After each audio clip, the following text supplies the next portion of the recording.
بە بۆنەی هاتنی مانگی ڕەمەزانی پیرۆزەوە ئەم کەناڵە 20 دلار کارتی مۆبایل یاخود کارتی ئینتەرنێتی کردوتە خەڵات بۆ ئەو کەسانی سەبسکرایبی دەکەن. کاتێک کەناڵەکە دەگاتە 3000 سەبسکرایب ئەو کات تیر و پشکەکە ئەنجام دەدا بۆ ئەوەی ناوتان بچێتە تیر و پشکەکەەوە هەر ئێستا بچن سەبسکرایبی کەناڵەکەی بکەن و کۆمنت بۆ ئەو ڤیدیۆیە بنووسن کە لینکەکەی بۆتان داناوە. بەو شێوازە ناوتان دەچێتە تیر و پشکەکەەوە و کەناڵێکی زۆریش جوانە. ڤیدیۆی زانیاری تێدا بڵاو دەکاتەوە. بچن تەماشای کەناڵەکەشی بکەن، ئینشاءالله بەدڵی هەموو لایەکتان دەبێت.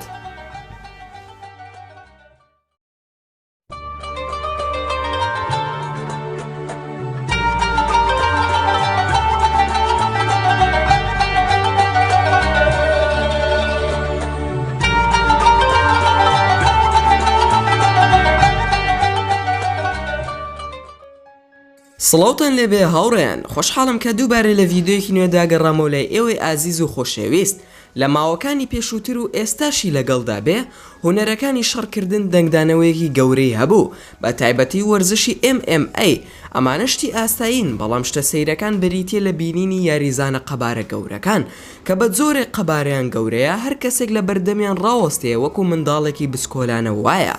لەم ڤیدیۆیەدا باسی 5 زەبەلاحترین یاریزانەکانی وەرزشی MMA دەکەم لە جیهاندا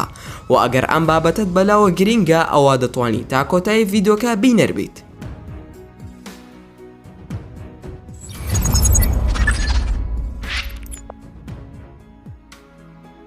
پێنجەم، بۆب ساب، ڕۆبێرت مالکۆم ساب، بۆ کە زۆشێنەرێکی ئەمریکی خانەنشینە و هەروەها یاریزانێکە لە هونەری شەڕکردنی تێکەڵاو، هەروەها زۆرانبازێکی بەتواناشە، باڵای مەترێک و 96 سانتیمەترە و کێشی 159 کیلۆگرامە. یەکەم یاری لە MMA بەرامبەر یۆکۆهاما ئەنجامیدا، ئەویش لە مانگی 4 ساڵی 2002 و توانی بە ئازایانە لێی بباتەوە و هەندێک یابانیەکانی شۆک کردبوو بە یاریە جوان و بەهێزەکانی و دوای ئەوە بۆ زۆرێک لە ڕێکخراوەکان بانگێش کرا وەکو K1 و برایت FC، ئەویش لە مانگی 8 ساڵی 2002 واتە تەنها دوای 4 مانگ پاش بەشداریکردنی لە MMA کە بەرامبەر ئەنتۆنیۆ ڕۆدریگز کەوت و تا کۆتایی یاریەکە بەرگەی گرت، بەڵام بەداخەوە لە کۆتاییدا شکستی هێنا و ئەم یاریە وای لێ کرد زیاتر بەناوبانگ ببێت.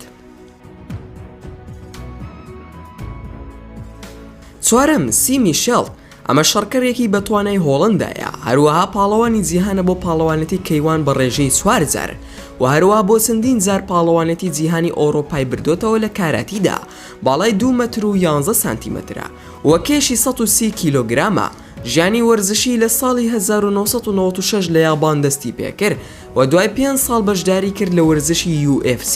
ئەویش بۆ ئەوەی بەرامبەر بەهێزترین یاریزانی ئەو وەرزشە یاری بکە و لێی بباتەوە کە ناسرا بوو بەبێ دوێڵیام و لە زۆربەی یاریزانە بەهێزەکانی بردەوە. بەڵام شتە سەیرەکە ئەوەیە کە بەرامبەر یاریزانێکی بسووک و تازە پەیدابوو دۆڕانی بەدەستهێنا کە ئەمە ژوای لێکرد سیتر یاری نەکات و UFC بەجێ بهێڵێ و بەو شێوازە چوو بەشداری لە MMA کرد کە بەشداری کرد لە 31 یاریدا و لە ئەنجامدا توانی 26 یاری لێ بباتەوە.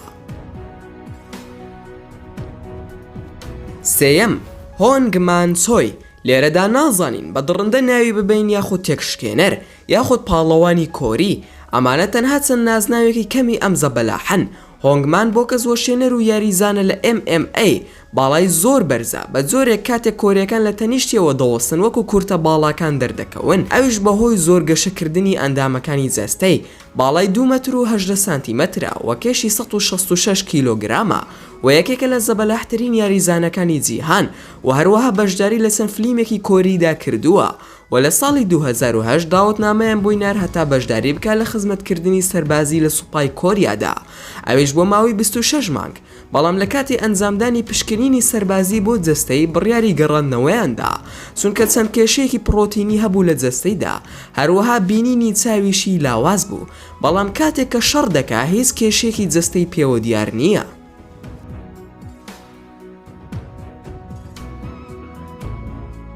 دووەم، ئیمانوێل یاربارە، ئەم کەسە زەبەلاحە لە سەرەتادا وەکو یاریزانێکی بەتوانای یاری سۆمۆ دەستی پێکرد و دواتر بەشداری کرد لە جۆدۆ، زۆرانبازی و تۆپی پێی ئەمریکی و ناوی سوێ نێو کتێبی گینسە وەکو قورسترین وەرزشوانی مێژوو و کێشی 272 کیلۆگرامە و درێژی باڵاشی 2 مەترە و لە ساڵی 1995 پاڵەوانێتی سۆمۆی بردەوە و هەروەها دواتر بەشداری لە چەند فلیمێکشدا کردووە و لە ساڵانی 90ەکاندا یاربارە وەکو باشترین یاریزانی جیهان ناوبرا و بەهۆی ئارەزۆ زۆرەکەی بۆ شەڕکردن بەشداری کرد لە MMA و لە یەکەم یاریدا دۆڕانی بەدەستهێنا و داهاتوەکەی لە MMA زۆر کورت بوو چونکە تەنها 3 یاری ئەنجامدا و دوانی دۆڕان و تەنها 1 یاری بردەوە ئەویش لە ڕێگەی خمکاندنی ڕکابەرەکەی هەتا خۆی بەدەستەوەدا.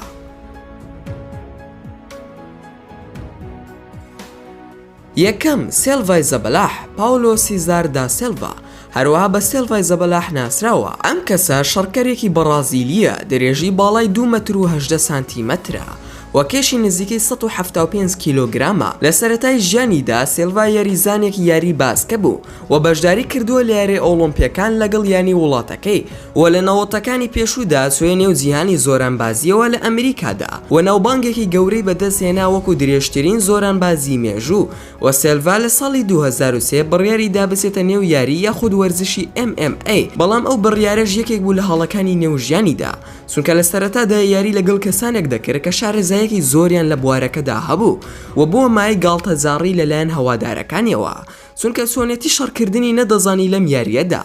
و هەروەها قەبارە گەورەکەی ئاستەنگی بۆی دروست کرد لە کاتی جوڵەکردنیدا و لەگەڵ هەموو ئەمانێشدا تووشی پێکانێکی زۆر بوو بۆیە بڕیاری گەڕانەوەیدا بۆ جیهانی زۆرانبازی لە ئەمریکادا.